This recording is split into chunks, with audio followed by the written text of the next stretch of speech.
Hello and welcome back to our channel. So today in this video we are going to discuss about how to set up a Solana wallet with Phantom. So without wasting much of our time, let's get straight into the video.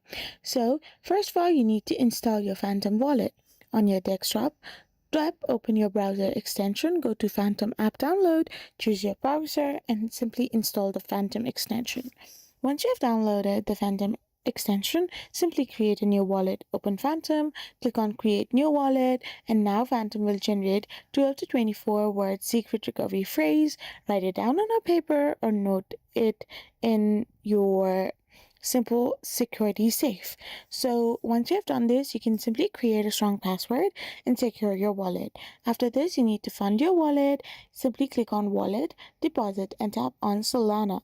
Copy your public address, buy Sol on an exchange, withdraw to your Phantom address, and you will need Sol for gas fees.